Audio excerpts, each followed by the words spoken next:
Irmãos, vamos abrir a palavra de Deus no texto do Evangelho de Marcos, também no capítulo 4, e agora vamos prosseguir com a leitura do texto a partir do versículo 10 até o 20.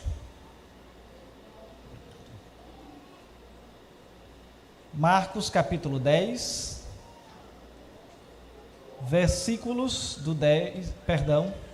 Marcos capítulo 4, versículos do 10 ao 20.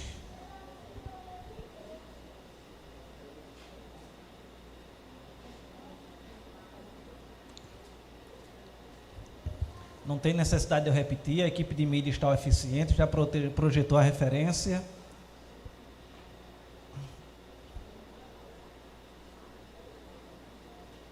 O texto diz assim: quando Jesus ficou só, os que estavam junto dele com os 12 o interrogaram a respeito das parábolas.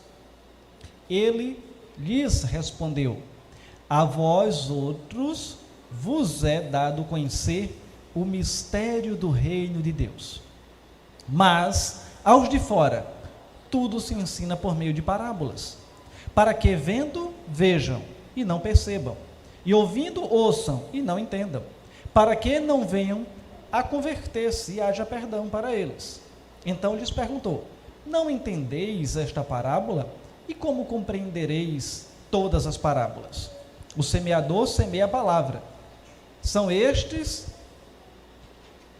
os da beira do caminho, onde a palavra é semeada. E enquanto a ouvem, logo vem Satanás e tira a palavra semeada deles. Semelhantemente, são estes os semeados em solo rochoso, os quais, ouvindo a palavra, logo a recebem com alegria, mas eles não têm raiz em si mesmos, sendo antes de pouca duração. Em lhes chegando a angústia ou a perseguição, por causa da palavra, logo se escandalizam. Os outros, os semeados entre os espinhos, são os que ouvem a palavra, mas os cuidados do mundo, a fascinação da riqueza e as demais ambições concorrendo, sufocam a palavra, ficando ela infrutífera. Os que foram semeados em boa terra são aqueles que ouvem a palavra e a recebem, frutificando a 30, a 60 e a 100 por um. Diz assim a palavra de Deus. Vamos orar mais uma vez? Santíssimo Deus, rendemos graças ao teu nome, queremos te agradecer, ó Pai, pela tua palavra, e agora rogar que o teu Santo Espírito nos instrua por meio dela, para que sejamos edificados, possamos entendê-la e aplicá-la, Senhor, na nossa vida, de forma que isso venha resultar em glorificação do teu nome, em vida de santificação, em uma vida adequada aos teus ensinamentos. Em nome de Jesus, assim oramos. Amém. Irmãos, quando olhamos para o Evangelho de Marcos, sendo consenso entre os pesquisadores que este foi o primeiro a ser escrito, dentre os 4 evangelhos, em especial também entendendo que Mateus, Marcos e Lucas são denominados de evangelhos sinóticos, onde determinados textos, a exemplo desse, tem nos 3 evangelhos. Nós vamos então perceber que Marcos, em especial, ele destaca as ações de Jesus em detrimento dos seus ensinos comparado aos outros. E mesmo quando narra uma parábola, ele não perde esse viés. Então ele trata das ações de Jesus. Jesus, era comum ele pregar nas sinagogas. Todavia, a sinagoga, a partir de dado momento, se tornou um lugar perigoso para Jesus ensinar. E só ressaltando, não é o que seja a sinagoga. É como se fosse, se para nós temos aqui a igreja, para os judeus é a sinagoga, certo? É o local onde eles se reúnem. E até para que a gente possa, ter ciência disso, hoje no Recife Antigo, na rua denominada de Bom Jesus, antiga Rua dos Judeus, tem a primeira sinagoga das Américas. Então, a primeira sinagoga das Américas foi ali instalada no período do Brasil holandês, quando aqui no Nordeste foi desenvolvido à época, com Maurício de Nassau, um tempo em que as igrejas reformadas foram estabelecidas aqui na região e teve a liberdade religiosa, inclusive para os judeus que aqui se estabeleceram. E depois, com a retomada por parte de Portugal, eles foram expulsos daqui, os judeus, e foram para a ilha de Manhattan, em Nova York, onde lá também deram a sua contribuição para a formação daquela cidade. E, fechando esse parêntese, vamos então entender que a sinagoga ela se tornou um local perigoso para Jesus. Mas por que isso? Porque os líderes religiosos, no caso saduceus e fariseus, queriam matá-lo. E, diante disso, ele vai para um lugar mais espaçoso da região, a praia, onde poderia fazer, a partir de um barco, o seu púlpito e ali falar para uma grande multidão. Multidão esta que se ajuntava para ouvi-lo. E Jesus mostra, então, flexibilidade nos seus métodos, ou seja, na sua forma de evangelizar, na sua forma de anunciar o reino. Não havia dias especiais, todo dia era dia de anunciar a palavra, e também não havia lugares sagrados, ou seja, todo lugar era o lugar para ele anunciar o seu reino. E a praia então era o seu templo, e o barco era o seu púlpito para anunciar a palavra do Senhor. E nesta parábola, Jesus então falou sobre 6 verdades essenciais. Falou sobre o semeador, sobre a semente, sobre o solo, sobre a semeadura, sobre o crescimento e sobre a colheita. A parábola do semeador é a porta então de entrada para o entendimento das outras parábolas. Essa parábola é uma espécie de chave então interpretativa para a compreensão das demais. E quem não compreender, conforme o próprio Jesus disse, sua mensagem a partir dessa parábola não poderia alcançar o significado das demais. E o reverendo Hernandes, comentando esse texto, citando um outro comentarista, diz que provavelmente nenhuma parábola de Jesus é tão bem conhecida quanto essa, pois ela precisa de aplicação e não de explicação, porque o próprio Jesus ele já explicou o significado dela. E ele começa dizendo ouvi e termina dizendo quem tem ouvidos para ouvir, ouça. E na sequência vem a explicação, que foi o texto que nós lemos agora por último. Assim, a parábola do semeador revela, ou revelada por Jesus, revela por que Jesus não se impressionava com as multidões que o seguiam. A maioria daquelas pessoas que seguia a Cristo não produzia frutos dignos de arrependimento. Seus corações eram uma espécie de solo pobre, e muitos que recebiam com alegria também não tinham raízes profundas, pois eram sufocados pelos interesses do mundo, pelos seus próprios afazeres. E olhando para tudo isso, nós somos levados a refletir nesta noite sobre 4 reações perante a palavra de Deus. 4 reações perante a palavra de Deus. E a primeira reação é ter um coração endurecido. A primeira reação diante da palavra de Deus ou perante a palavra de Deus é ter um coração endurecido. Um coração endurecido, ele ouve a palavra, mas não compreende. Um coração endurecido é um coração inquieto e perturbado, com a atenção voltada para as coisas do mundo. Umas que vão, outras que vêm, outras que atravessam, e todas que passam nesses corações, acaba não tendo ali espaço suficiente para que a palavra de Deus venha frutificar. Ou seja, a semente ela fica pairando, e o próprio texto vai dizer o quê? Que vem Satanás e arrebata a semente da palavra de Deus.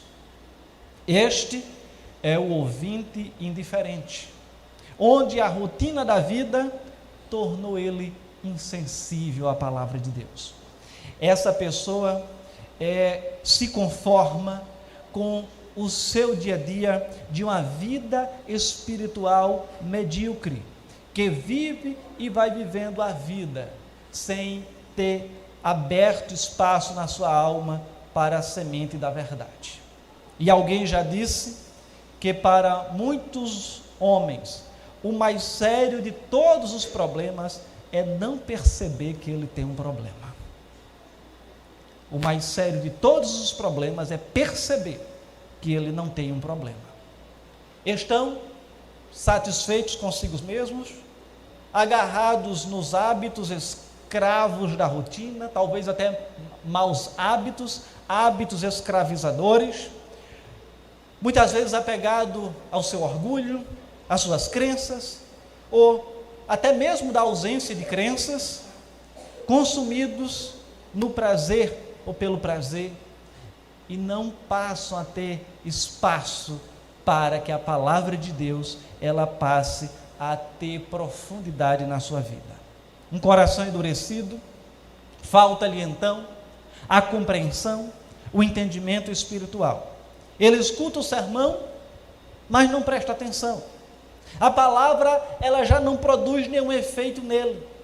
É como se fosse a chuva batendo sobre a rocha. Você tem uma rocha, uma pedra, a chuva ela bate nela e o que é que acontece? Ela escorre. Se você tem uma pedra também e você coloca uma semente, ela vai frutificar? Não precisamos nem pensar em pedra, esse próprio piso. Se você coloca uma semente aqui, ela vai frutificar? Não, ela vai permanecer inerte, porque ela não tem as substâncias necessárias ao seu desenvolvimento. E assim é o coração endurecido, daquele que ouve a palavra de Deus, mas ele é um solo que está ali sem condições apropriadas para que a palavra frutifique. Está à beira do caminho, vêm os pássaros e comem a semente, ou seja, Satanás vem e arrebata aquela semente da palavra de Deus. Vamos então perceber que essa semeadura num solo com esta categoria, ou desta categoria, atrai imediatamente a Satanás. O ouvinte, tipo à beira do caminho, ouve, mas Satanás arrebata a semente do seu coração. E precisamos entender que Satanás então é aquele que se opõe à evangelização. Onde o semeador sai a semear, ele também está ali preparado para roubar a semente. A evangelização, ela não é apenas o campo de semeadura, mas também é o campo em que Satanás está ali com seus demônios para que a palavra do Senhor não prospere. Irmãos, eu não estou desprezando aqui predestinação, eleição, nada disso. Entendo que aqueles que são de fato eleitos, a palavra, ela vai se aprofundar, vai encontrar um coração ali, que a palavra vai entrar e vai transformar. Mas no tempo de Deus. E às vezes a palavra do Senhor, ela também é ali pregada. Mas aquele coração ainda está endurecido. Aquele coração, ele ainda está apegado a determinadas coisas. E os seus ouvidos é como se estivessem fechados a compreender a verdadeira palavra de Deus. 2 Coríntios 4,4 já disse que o diabo cega o entendimento dos incrédulos. E como parte do seu ataque contra a palavra de Deus, Satanás e seus demônios buscam ativamente destruir a palavra de Deus no coração daqueles que a ouvem, antes mesmo que ela comece a germinar, a crescer. E sem dúvida, ele também está ativo nos lugares pedregosos e nos espinheiros, combatendo a frutificação da palavra de Deus. Então a primeira reação perante a palavra de Deus é justamente se deparar com um coração endurecido, com um coração endurecido.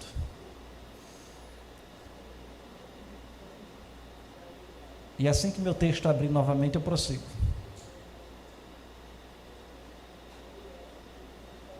Existe uma segunda reação?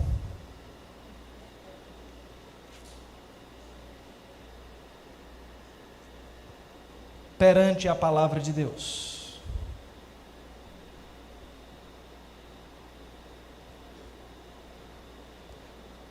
A segunda reação perante a palavra de Deus é ter um coração superficial. A primeira, um coração endurecido. A segunda, um coração superficial. Um coração superficial tem uma resposta imediata à palavra de Deus, mas uma resposta irrefletida, que não gera profundidade. Tanto Marcos quanto Mateus usam por 2 vezes a palavra logo, ou seja, imediatamente. Ouvindo a palavra de Deus, logo, ou seja, imediatamente, essas pessoas então agem numa ação, numa direção a Deus. Ou seja, elas agem muitas vezes no calor do momento, por emoção, agem muitas vezes por pressão. Você já esteve numa igreja antes da sua conversão? E talvez o irmão estivesse ali ao seu lado e estava lá, vai, é agora, hoje é o teu dia, vai lá. Então essa não é uma conversão talvez genuína. Tem gente que diz, então você deixar de me aperrear, eu vou. Não fala, mas age dessa forma. Mas quem de fato converte, não é o pregador. Quem converte não é o irmão que está ali do lado. Quem converte é o Espírito Santo. Nós precisamos semear. E assim, estes talvez imediatamente aceitam a palavra, o fazem até mesmo com alegria, alguns em dado momento, mas pouco tempo depois se escandalizam. Sua decisão é baseada muitas vezes na emoção e não na reflexão. São os ouvintes emotivos, chamados também de até fogo de palha, né, que tem aquele momento ali imediato, sentem a alegria, mas tudo é passageiro. Talvez você conheça alguém que vivenciou isso. Tem um determinado rapaz aqui do bairro, que em dado dia ele diz, pastor, eu estou na igreja tal, estou ali firme, graças a Deus. Firme? Disse, estou. Tempos depois, encontrei com ele, eu disse, e aí, firme? Ele disse, estou não, pastor, saí. Então esse talvez fosse aquele que não teve a raiz profunda. Talvez foi um momento ali de emoção, ou quem sabe é aquele que a semente foi semeada dentro dos espinhos, que vai ser o próximo ponto. Mas um coração superficial, precisamos entender, que é aquele que não tem profundidade nem perseverança. Esse ouvinte não tem raiz em si mesmo, sua fé é temporária. Na verdade, sua resposta ao evangelho foi apenas externa. Não houve um novo nascimento, nem a transformação da sua vida. Houve uma concordância, mas não ocorreu a verdadeira conversão. Não ocorreu a verdadeira conversão. Esse ouvinte parece que está, talvez, em uma vantagem em relação às demais pessoas. Sua resposta é imediata, seu crescimento inicial é até algo digno de elogio, contudo, não tem profundidade e nem resistência ao calor do sol. A vida que o sol traz, agora para aquela pessoa, para aquela planta que nasceu, gera morte, porque ele não tem profundidade. Uma planta, para ela resistir ao calor, ela precisa de quê? Raízes profundas, para que ela possa alcançar a umidade do solo e assim se desenvolver. Mas aqueles que têm a raiz leve, pequena, curta, não tem como alcançar a profundidade, essa com o calor do sol morre. E esse ouvinte foi aquele então que construiu sua vida cristã numa base falsa. Ele não construiu sua fé em Cristo, mas talvez em algumas vantagens imediatas que lhe foram oferecidas. Não havia uma raiz profunda, nem suporte para que ele pudesse crescer e frutificar. Hoje, infelizmente, vemos muitas pessoas pregando saúde, prosperidade e sucesso. As pessoas abraçam imediatamente esse evangelho, olhando para as vantagens, mas não para Jesus. Sabe o que foi que Jesus disse? No mundo passareis por aflições, mas tende bom ânimo, eu venci o mundo. Na vida cristã vamos desfrutar de coisas boas, de benesses? Sim, não tenha sombra de dúvida disso. Neste mundo e muito mais quando Jesus voltar no novo céu e nova terra. Mas também vamos passar por momentos difíceis. Momentos que talvez na vida de descrente a gente não passasse, porque a gente não estaria lutando contra o pecado. E agora nós ingressamos, a partir da nossa conversão, numa batalha. Numa batalha não, numa guerra, que ela tem várias batalhas. Mas no final, seremos vencedores. Porque nós já sabemos o final da história. São batalhas com a nossa família, muitas das vezes. Batalhas na área da saúde. Batalhas na área financeira. Batalhas contra a nossa própria carne, que ela tenazmente nos assedia, querendo nos levar a pecar. Batalha contra o sistema mundano. Batalha contra o próprio Satanás, que quer nos fazer cair. E o apóstolo João já disse para aqueles que não perseveram, que os que se desviaram porque não eram dos nossos, porém os salvos perseverarão. Um coração superficial, ele não avalia esse custo de seguir a Jesus. Tem uma decisão repentina, imediata, mas quando vem as lutas, as provas, ele se desvia, porque não havia calculado o preço de seguir a Jesus. Esses ouvintes se desviaram porque não entenderam que o verdadeiro discipulado implica autonegação, autossacrifício, serviço e sofrimento. Eles ignoram o fato de que o caminho da cruz é o que nos leva para a nossa casa. É por meio de Jesus que nós vamos para casa. Nós estamos aqui de passagem. Às vezes nós dizemos, eu vou para a minha casa. Você vai para uma pousada que o Senhor nos concedeu aqui neste mundo, para repousarmos entre um dia e outro. Mas a nossa casa não é neste mundo caído, é no novo céu e a nova terra, no mundo restaurado em Cristo Jesus.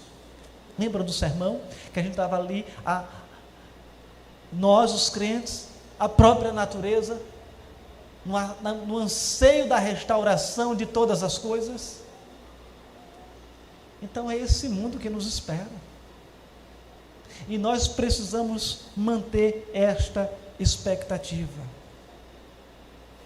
Um determinado comentarista diz que esse ouvinte tem prazer em ouvir sermões em que a verdade é exposta. Ele fala com alegria e entusiasmo acerca da doçura do evangelho e da felicidade de ouvi-lo. Ele pode até chorar em resposta ao apelo da pregação e falar com intensidade acerca dos seus sentimentos, mas infelizmente não há estabilidade em sua religião, não há uma obra real do Espírito Santo em seu coração. Na verdade, esse ouvinte ainda está totalmente enganado. Não há uma real obra de conversão, mesmo com todos os seus sentimentos, alegrias, esperança e desejo, eles estão no caminho do inferno. São joio.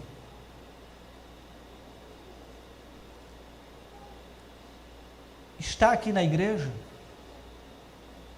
a igreja presbiteriana, qualquer outra igreja, a igreja presbiteriana de São Martinho não salva ninguém. Se você é crente na igreja presbiteriana de São Martinho, desista. Porque a igreja presbiteriana de São Martinho não salva ninguém. Quem salva é Jesus. Ser batizado também não salva ninguém, não. O batismo não salva. Quem salva é Jesus. O batismo é um testemunho externo daquilo que o Senhor já fez no nosso coração, a transformação. Mas a palavra de Deus também diz que na igreja tem o joio e o trigo. Tem gente da igreja que foi batizado, que tem aparência de trigo, tem aparência de crente, mas vai para o inferno porque não é crente.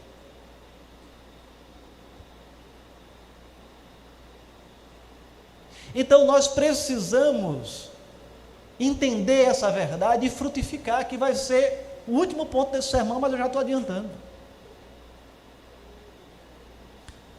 Prosseguindo, irmãos, a terceira reação diante da palavra de Deus, ou perante a palavra de Deus, é ter um coração ocupado. E talvez a maioria de nós, ou a maioria das pessoas, possa se identificar com essa realidade. Um coração ocupado ouve a palavra, mas dá atenção a outras coisas. Marcos diz que a semente caiu entre o quê? 4:7.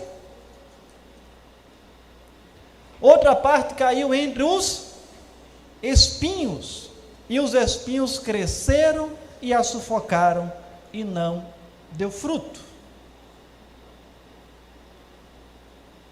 Aí veja o versículo 18.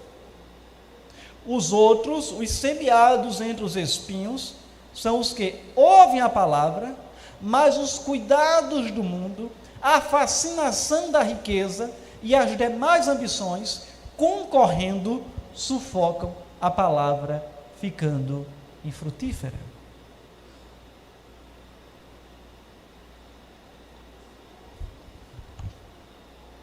No Evangelho sinótico, conforme eu falei no início, Lucas diz que os espinhos cresceram com a semente. Lucas 8:7. Esses espinhos representam ervas daninhas. Não havia arado que conseguisse arrancar suas raízes de até 30 centímetros de profundidade. Em alguns lugares, esses espinheiros formavam uma cerca viva, fechada, que ninguém acessava, e no meio do qual alguns pés do cereal até conseguiam crescer, mas ficavam medíocres e não carregavam a espiga, ou seja, não conseguiam se desenvolver. Essa semente disputou espaço com outras plantas, ela não recebeu prioridade, ao contrário, os espinhos concorreram com ela e a sufocaram. Os espinhos cresceram e a palavra foi sufocada. Marcos então retrata esse coração como um campo de batalha disputado. O espírito do mundo o invade com uma enxurrada e sufoca a semente da palavra. Diversos interesses tomam o lugar de Deus na vida deste ouvinte.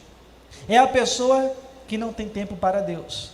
Há outras coisas mais urgentes que atraem a sua alma. É aquele ouvinte que sabe que tem que orar, mas não ora porque tem outras coisas mais urgentes. É aquele ouvinte que sabe que tem que ler a palavra de Deus, mas não lê porque acha que tem coisas mais urgentes para fazer.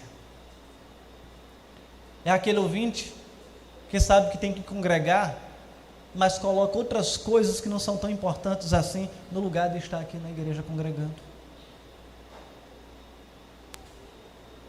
Esse ouvinte não tem uma ordem de prioridade correta, pois são muitas as coisas que tratam de tirar Cristo do lugar principal da sua vida. Um coração ocupado é sufocado pela concorrência que o mundo traz com as outras coisas. Esse ouvinte chegou a ouvir a palavra, mas os cuidados do mundo prevaleceram. O mundo falou mais alto que o evangelho no seu coração. As glórias do mundo tornaram-se mais fascinantes que a graça de Deus na sua vida. O desejo dos olhos, o desejo da carne, a soberba da vida tomaram o lugar de Deus na vida desse ouvinte. Ele pode ser chamado de um crente mundano. Ele quer servir a dois senhores. Ele quer agradar a Deus, mas ser amigo do mundo, é o coleguinha do mundo. Ou Oh Deus, como o Senhor é bom, eu estou aqui cantando, mas na segunda-feira, meu amigão, mundão, vamos embora.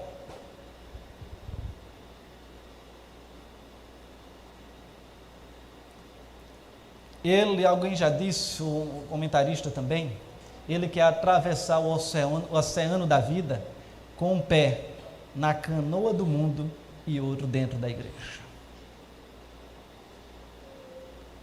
Um coração ocupado também é sufocado pela fascinação da riqueza. Esse ouvinte dá mais valor à terra que ao céu, mais importância aos bens materiais do que à graça de Deus. O dinheiro acaba sendo o seu Deus. A fascinação da riqueza fala então mais alto do que a voz de Deus. O esforço para conseguir posição social por meio de posses, segurança material, traz ansiedade tal que sufoca o seu desejo por Deus. Eu não estou dizendo que a gente não deve trabalhar. Eu não estou dizendo que a gente possa aspirar a condições de vida melhores para nós mesmos, para a nossa família. Não estou dizendo isso. Estou dizendo que o problema é quando isso ocupa o nosso coração e toma o lugar de Deus. Esse é o problema. Quando essa fascinação, essa aspiração pelas riquezas ocupa o lugar de Deus na nossa vida. Um coração ocupado, ele é infrutífero. A semente fica mirrada. Ela nasce, mas não encontra espaço para crescer. Ela chega até a crescer, mas não produz fruto. Esse ouvinte, ele se transforma numa coisa que parece, mas não é. Uma casca vazia, uma sombra com galhos ralos, que não traz de fato sombra. Você já teve a experiência de estar trilhando por uma rua, caminhando por uma rua e de repente começa a chover? Aí você encontra uma árvore e diz: opa, eu vou ficar aqui embaixo dessa árvore para esperar a chuva passar. De repente começa a chover em cima de você, porque aquela árvore não tem folhas suficiente para segurar a água que ali está caindo. Assim, irmãos, se formos olhar para o livro de Apocalipse, esse ouvinte é como a igreja de Sardes. Tem nome de que ouve, mas está morto. Porque as questões da vida, o dia a dia, tomou o lugar de Deus na sua vida. Em quarto e último lugar, a quarta reação é ter um coração frutífero.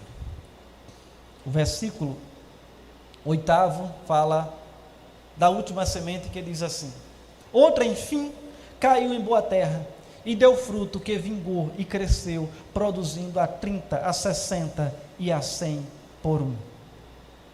Versículo 20 diz o quê? Os que foram semeados em boa terra são aqueles que ouvem a palavra e a recebem, frutificando a 30, a 60 e a 100 por um. Um coração frutífero, ele ouve e recebe a palavra. Marcos diz que essa pessoa ouve a palavra de Deus, recebe essa palavra e desenvolve. Essas pessoas não apenas ouvem, mas ouvem com o coração aberto, disposto, com firme propósito de obedecer o que está ouvindo. Elas colocam em prática a mensagem e por isso se tornam frutíferas. Não diz que acolhe com alegria, mas acolhe e frutifica. Assim, essa parábola nos ensina a fazer 3 coisas: ouvir, receber e praticar. E nesses dias que vivemos, tanta informação que recebemos, poucos são os que param para ouvir a palavra. Se torna ainda mais raro aqueles que param para ouvir e meditam no que ouvem. E só os que ouvem e meditam é que podem colocar em prática a palavra de Deus e frutificar.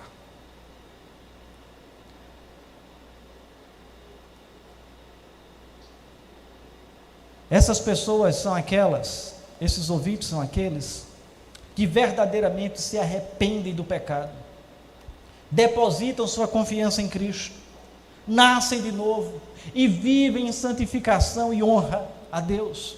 Elas detestam o mundo, renunciam ao pecado, amam a Cristo e servem com fidelidade a Deus. Não estou dizendo que são perfeitas. Perfeito só foi Jesus. Perfeitos seremos nós quando Cristo voltar. Não quer dizer que não erramos, vamos errar, mas estamos ali lutando para ser frutífero. Cada um dos corações até então narrados aqui, denominados de infrutíferos, é influenciado por um diferente inimigo. No coração endurecido, o Senhor, explicando a palavra, diz que Satanás rouba a semente.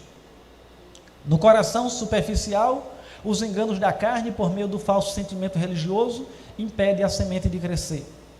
No coração ocupado, as coisas do mundo impedem a semente de frutificar. E esses então se tornam os três grandes inimigos do cristão: o diabo, a carne e o mundo.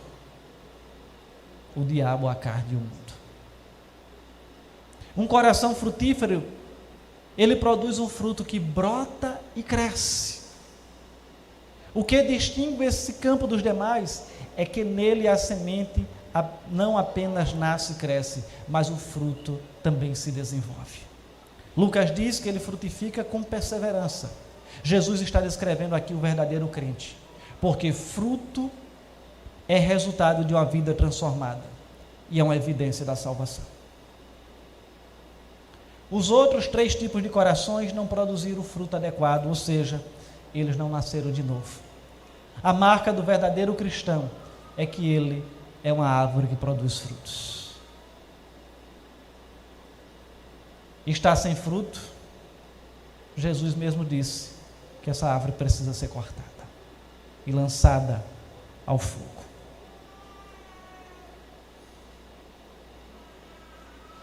A marca da pessoa que frutifica não é apenas um fruto por algum tempo, mas a perseverança também nessa frutificação. Há uma constância na sua vida cristã. Ela não se desvia por causa das perseguições do mundo, nem fica fascinada pelos prazeres do mundo ou os deleites da vida. Ela vai estar lutando contra isso, mesmo que sua carne queira fazer isso. Entende que a riqueza maior está no céu e não na terra. Entende que seu maior prazer está em Deus e não naquilo que essa vida aqui oferece. É importante ainda destacar que o semeador, ele semeia a verdadeira palavra de Deus. Há muitos semeadores por aí que semeiam doutrinas que não são a palavra de Deus. Semeiam o que muitos querem ouvir e não o que precisam ouvir. Semeiam o que agrada aos ouvidos e não aquilo que vai salvar a alma do pecador. Essa semente que agrada aos ouvidos pode até parecer fértil, mas ela não produz fruto nenhum, não produz transformação nenhuma. Precisamos então, irmãos, entender que um coração frutífero, ele produz frutos também em diferentes proporções. O texto diz: outro, enfim, caiu em terra boa e deu fruto que vingou e cresceu, produzindo a 30, a 60 e a 100 por um. Nós não somos produzidos como crentes em série. O que é crente em série? Tudo igual, parecendo um robozinho. Não. O Senhor trata com a nossa individualidade. O Senhor trata com as nossas capacidades. O Senhor trata com os nossos dons, com o nosso chamado para servi-lo. E alguns vão produzir de uma semente 30, outros de uma semente 60, outros de uma semente 100. O Senhor vai dando a capacidade, e às vezes também em um determinado tempo. Em determinado momento da caminhada cristã, eu estou produzindo 30, outro estou produzindo 60, outro estou produzindo 100, de acordo com as condições que o ambiente está ali me proporcionando. E essa parábola, então, ela deve nos levar a algumas reflexões, que são aplicações.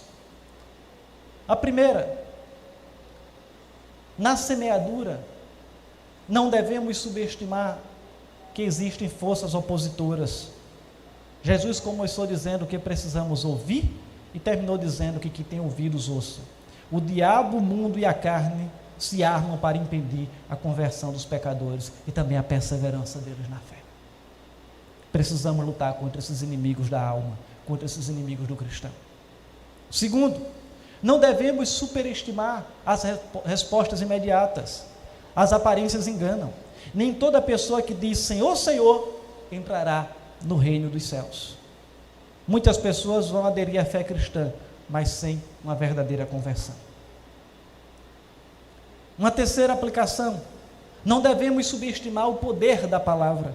A verdade é tão poderosa que até nos terrenos mais pedregosos e espinhentos ela nasce, e no bom solo ela produz a 30, a 60 e a 100 por um. A palavra ela não volta vazia, devemos anunciá-la. Conforme lemos na abertura do culto de hoje, quem sai andando e chorando enquanto semeia, voltará com júbilo trazendo seus feixes. Devemos perseverar na proclamação do Evangelho. E ainda mais duas reflexões. A primeira dessa segunda parte se relaciona com a nossa pregação propriamente dita. Ao anunciarmos a palavra de Deus, iremos nos deparar com um coração endurecido, com um coração superficial, com um coração ocupado, mas também com um coração frutífero. Não sabemos em qual solo estaremos semeando, mas isso não importa no primeiro momento, pois a nossa obrigação é semear e regar, pregar e discipular, porque o crescimento quem dá não sou eu, quem dá não é você, o crescimento quem dá é Deus. E por fim, conforme eu já repisei aqui nesta noite, tem a ver com o nosso próprio coração. Que tipo de solo é o seu coração? A semente da palavra de Deus tem de fato gerado frutos em sua vida? Ou você tem sido um mero religioso? Um mero frequentador de igreja? Frequentar a igreja não garante salvação para ninguém, já disse e repito. Não é a igreja que salva, quem salva é Jesus. Você tem ouvido a palavra de Deus? Qual é a sua reação? Aqui é para crente e descrente, porque muitas vezes o crente também está com o coração endurecido. Seu coração está endurecido quando ouve a palavra de Deus? Ouve, está em pecado, mas continua no pecado. A palavra de Deus não faz a transformação. Lembrando que até o diabo é crente. Então, quando eu falo de crente, também aponto para isso. Seu coração é um coração superficial, que a palavra de Deus não consegue ter raízes profundas. Lá vem ali, depois, no primeiro sol escaldante, seca. Nasce, mas não consegue se desenvolver. Ou seu coração é muito ocupado com os espinhos que estão à sua volta. São as ocupações. Ah, eu não tenho tempo. Ah, eu estou cansado. Em dado momento eu já disse e repito, a gente tem tempo para aquilo que é prioridade. Se algo for prioridade na nossa vida, a gente vai arrumar tempo. Se não for, relegamos a segundo plano. Deixamos para depois. E por fim, seu coração É um coração frutífero? A palavra de Deus tem frutificado? Se tem, quais são os frutos que você pode apresentar diante de Deus e diante da igreja? Que o Senhor, por meio do Espírito Santo, aplique esta palavra ao meu e ao seu coração. Vamos orar. Pai eterno, obrigado pela tua palavra. E agora, Senhor, nos ajuda para que não sejamos apenas ouvintes, mas sejamos praticantes. Que o nosso coração seja verdadeiramente frutífero. Não seja um coração endurecido, não seja um coração superficial, não seja um coração ocupado, mas que seja um coração, se tiver de ser ocupado, seja ocupado pelo Senhor. Que se torne um coração frutífero. Tem misericórdia de nós pelos momentos que não temos sido coerentes com a tua palavra. Nos perdoa por isso. Faz com que o teu Santo Espírito molde o nosso coração, transforme e o torne semelhante ao coração do teu Filho, que é o nosso irmão mais velho, nosso irmão primogênito, a quem nós devemos modelar, a quem nós devemos imitar. Dá-nos a compreensão de acolher verdadeiramente a tua palavra, de nos submetermos a ela, de crermos não apenas com palavras, que ela é a palavra de Deus, mas que crendo verdadeiramente nisso, ela transforme as nossas vidas, verdadeiramente transforme e nos torne frutíferos. Em nome de Jesus. Amém.